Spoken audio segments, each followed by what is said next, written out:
It is my distinct honor to warmly welcome all of you to Cebu and to the 12th APEC Energy Ministers Meeting, or what we call EMM12. As the overall APEC 2015 theme revolves on building inclusive economies, building a better world, we agreed to hold the various APEC meetings in the different provinces to show the world that every part of the Philippines has something wonderful to offer and to contribute not only to the growth of our economy, but of the APEC region as well. Cebu is one of the Philippines' urban cities with the highest GDP.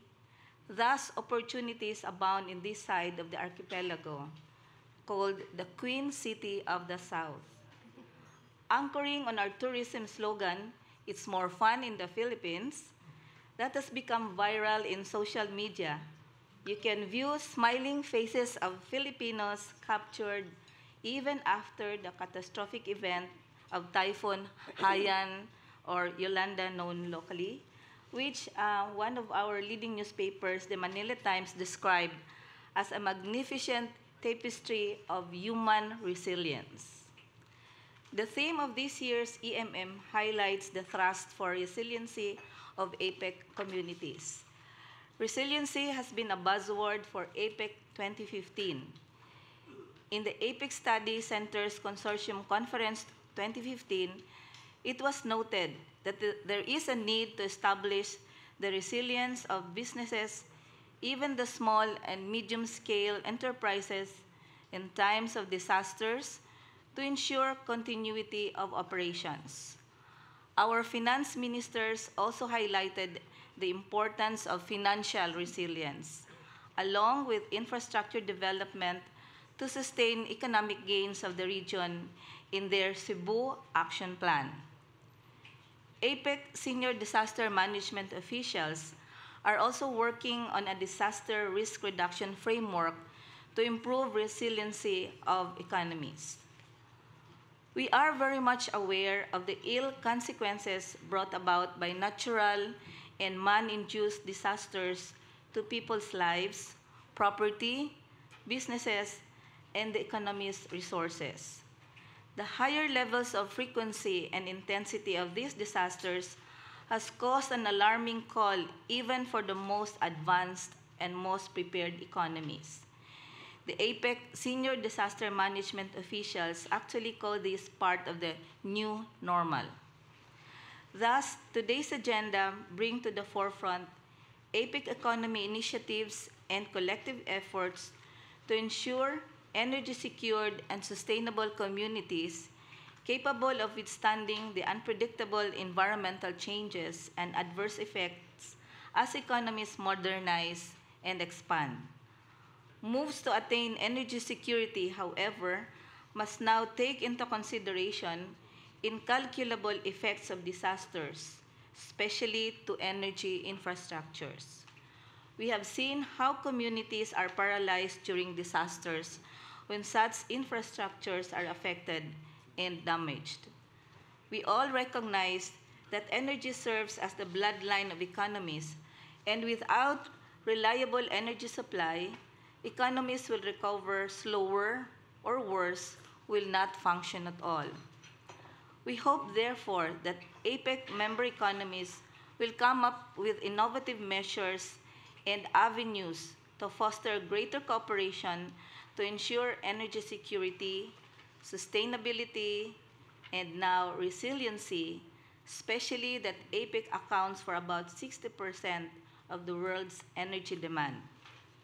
Cooperation is extremely important at this day and age, given the rapid economic landscapes that are being built and developing between and among economies.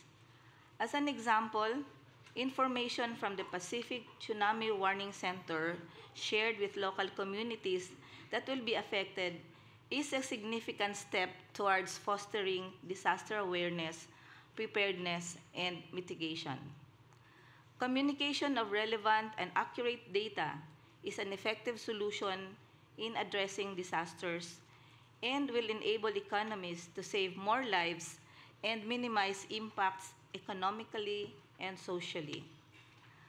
We are happy to note that our economies are working together to double renewable energy use in APEC economies by 2030 and a 45% reduction in energy intensity through improved energy efficiency systems by 2035. We are now looking at exploring the utilization of next-generation transport systems, developments in building and grid codes, and green industries under the APEC Energy Smart Communities Initiative. It is also notable that we started the APEC Low Carbon Model Town project, which allows us to showcase new technologies and best practices in urban planning and in terms of energy efficiency and conservation. For this reason, EM12 will be tackling 4 sub-themes. First, climate-proofing energy infrastructure. Second, improving energy trade and investment in APEC. Third, advancing cutting-edge energy-efficient technologies. And fourth, promoting community-based clean energy use in energy poverty-stricken areas. Given the future of the energy development in the APEC region, member economies are encouraged to conduct a vulnerability assessment of energy infrastructure to determine the costs of disasters to energy infrastructures and to be able to avoid them, as well as to create cooperation and share best practices that will guide policy and program decisions to ensure reliable and sustained production, thus enabling delivery of energy products within APEC to mitigate adverse supply disruptions. Fostering energy resiliency also need not to be too costly. We encourage the utilization of available energy-efficient technologies with the most cost-effective impact. This hopefully will also translate to positive impacts to the public by encouraging energy performance standards in the building codes, energy appliances, smart metering devices, industrial equipment, fuel quality, and vehicle efficiency. Of course, energy resiliency should be a priority for all communities. Thus, we'll also discuss strategies to establish energy infrastructure in poverty-stricken areas or far-flung provinces to encourage development for a more inclusive growth. We would also like to welcome the international industry experts to expound on energy resiliency to address the twin challenges of energy security and sustainable development.